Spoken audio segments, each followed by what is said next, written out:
Hey Delos Motor Club, we've got 4 great Camaro stories for you today from the owners of those cars. We like car stories, and these are some great car stories, whether it's a autocross car or 2 of these cars are long-term family ownership. One was actually owned by a Navy World War II dive bomber pilot.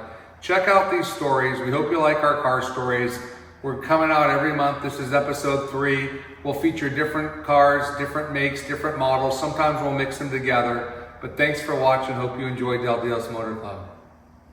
This is Jeff, Del Dios Motor Club. George has been gracious enough to tell us another car story. We just did one on his C10 track car, pickup truck. But tell us about this Camaro, George. Basically, this is my daily driver. It's a 69 Camaro. I've owned it 13 years. It's had about 5 or 6 iterations. But finally, it's a TCI car, front and rear suspension. It's got wood brakes, Curry 9-inch. It's got a Black Motorsports LS7, making 700 horse. 700 horse out of this LS7, huh? Yep. Daily driven. Daily driven. And you're, do I say it right, Reese Racing? Yes, sir. And do you guys do work for other people or Yes. just, okay. And you're located here in Escondido, California. Yes, sir. Reese Racing, some really cool cars. What about, tell me about the rims on this thing. They're Basically, the first set of American Racing rims. prototypes. They just started putting them into play, Wow. and we got the first set.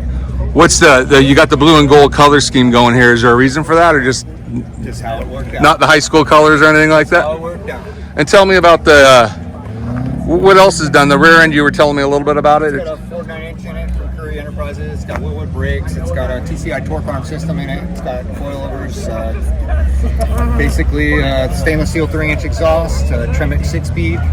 Can we take a look at the interior real quick? Sure.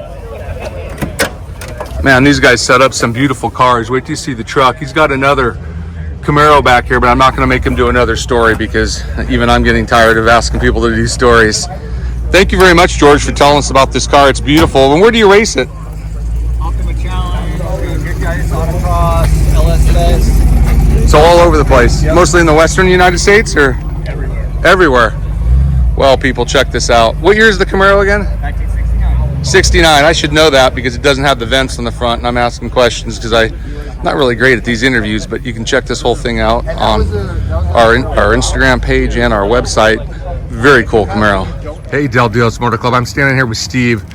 Man, this car just pulled in 69 Rally Green Rally Sport Camaro, but I started talking to Steve. Steve, how long have you had the car? Since 1978. You bought this in 1978. I did. And tell me the brief funny story about, we'll walk around the car. Okay. And where did you find the car? This came from the basement of a Datsun dealership in New York State. Yeah. It belonged to the owner of the Datsun dealership. He had taken it in as a used car, and I managed to get it from him, cheap. Because your wife at the time wanted a convertible Camaro to get rid of her Monte Carlo that was rusted out. We had a 70 Monte Carlo rusting away in New York, and her deal was find me a Camaro convertible and I'll get rid of the Monte Carlo. Wow, so you've had this since 1978. You and I were talking, you were 28 years old or something like that when you got it. Mm-hmm. And then another part was really interesting is you drove it for a long time, but it's just gotten back out. What happened? Well, I moved and I lost my garage space, so in my shop down in El Cajon, it has a sister. It has a 68 Camaro sister. Oh, you got a 68 too. I bought a parking lift, and this is the one that went up on top, and the 68 was down below, and one thing led to another, and stuff started getting under the lift, and it became too much of a pain to get it down, so it wound up sitting there for 13 years. Wow, it sat there for 13 years. Yeah, under a cover, on top of a parking lift, and took it down last summer. That's right. That's what they did. And went through all the mechanicals, buffed out the paint, and she's back again. There you go. And what's going on with the 68? It's underneath the parking lift. I got to get that one out. Okay. It's been here before. Oh, it has been here before. Yeah. Well, this 69, I've always liked the Rally Green. You told me something interesting. Two other things about the car was that Rally Green was an option in 16. Right. There are 4 optional colors for 69. There was Le Mans blue, a very bright blue. Yep. Daytona yellow, Hugger orange, which there was a lot of Hugger orange. Yeah. And Rally green. Yeah. And I think it was like a couple bucks extra when you bought the car for one of those colors. Wow, this is beautiful, and you've restored it a while ago, and it still looks great. Yeah, I restored it in the 90s. And The other thing, that being a convertible, there's something else really rare about this 69 Camaro. What else do you have inside it? it's got factory air conditioning. Factory air conditioning. Which was like a $700 option on a $3,000 car. Yep. And you'll find, if you ever see a convertible with air, it should have a white top. Black tops absorb way too much heat. Air doesn't keep up with them, so the factory put white tops on all air cars. White tops on most of the air cars. Well, we learned Whatever something. color it was, it got a white top. We like looking at cars, and Del Dios Motor Club's kind of like an online car show. And Steve, it's crazy because I saw the. Hey, Del Dios Motor Club. This is Jeff. I'm standing here with Kevin. Kevin's got a really cool car because it's a '68 Z28. So, Kevin, how long have you had this car? Over 25 years. 25 years, and it's got the original block in it, but you done some work to it? Oh yeah, I bought it from a guy who did a frame-off restoration on it. He basically rotisserieed it, painted it in his garage. He wasn't really an engine guy, but he did all the body work, vinyl top, put it all back together. And then I bought it from him, and I believe it was about 98. Right. And I've lowered it a little bit in the back. I like the stance a little lower. Yep. I've redone the engine a couple times. I got a 5-speed Tremec in it. You got a 5-speed Tremec in it, so set up for driving. Yeah, .80 four drive on it. Wow. And so I could drive it in freeway. So, and I got the original. So some of the things I wanted to do is obviously I lowered it a little bit. Yeah. I put air conditioning in it. Z28s did not offer air conditioning as an option. It was you couldn't get it. So I put a vintage air AC unit in it.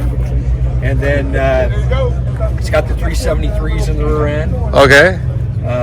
And you were telling me a funny story. When you bought this 25 years ago, you were going to buy something else. What was it? I wanted a vet. You wanted a Corvette. I want a big block vet. And so what happened? You were going somewhere? And Yeah, I was at going to a classic car dealership. Looked around in there, and when I left, I saw this guy driving this car, had a for sale sign in it, and I followed him home. And I'm not sure he really wanted to sell it because it took me about 2 or 3 months to get him to close the deal with me. Right. And so we made a deal, and the rest is history. I've had it ever since. And Wow, that's incredible. It's really cool when you meet someone who's had their car for 25 years. And the 68 Z28, I have a 69 Z28, Yep. but the 68's much rarer. They made a lot less. they only made about 7,200 of them. 70, and I know they made about 19,000 69s. Yeah, depending on the options on them, I mean, they could get even rarer. It just depends on what options you bought. But this one was pretty much a basic sport coupe with the Z28 RPO code. Right, but they didn't advertise the code in 67 and 8 as much as 69. It was a 69. They sold, I think, about 30,000. Yeah, I think it's 20. I think, but I could be wrong. But yeah, but they advertised. But in 67 and 8, you really had to know what you were, that you wanted to go and get this. You had to ask for it. It wasn't. Well, and this was a February car. Yep. So it was a really early production Yep. car. So if this car were original, first of all, the hood would be flat. Yep. It has a 69 cal hood on it. Okay. But the only designation that would tell you it was a Z28 would be the 302 would be down here. Right. So you kind of put Z28 designation on the car. 68. Yeah. No. Well, later. 69 had it. No, late 68 they put Z28. Okay, so you've added this because there's an early 60. He did this. He did Yeah. all the Yeah. badging on it. So he changed it up. There'll be different badging here. Well, Kevin, I appreciate you telling me a whole story. 25 years. I love the Z28. We learned some new stuff. Thanks for listening to Del Dios Motor Club. Hey, this is Jeff, Del Dios Motor Club. I'm up here at the Roadster Nationals in Pomona.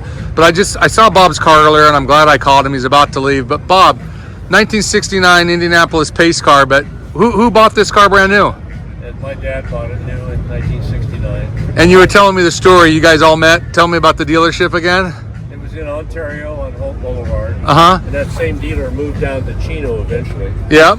But this was still in an era where they were still in business. Yep. And my dad owned the Ontario Lumber and Hardware Company, which is a block down the street. So he went on a Sunday, test drove it, or actually he just saw it on the showroom. But then he went back to Lundy, test drove it, and then bought it. And you were telling me earlier your dad served in World War II and was He was a Navy dive bomber pilot on the aircraft carrier the Wasp Wow. in the South Pacific. And the sister ship was the Hornet, which was famous. But they were down there to protect the Marines on Guadalcanal. Wow. The ship was sunk by a Japanese submarine, and his squadron and he were on a search mission at the time and came back and found the ship sinking. What was your dad's name again then? Robert Moeller. Okay, so Yeah. Bob also. He became a commander in the Navy, And so they were without a ship.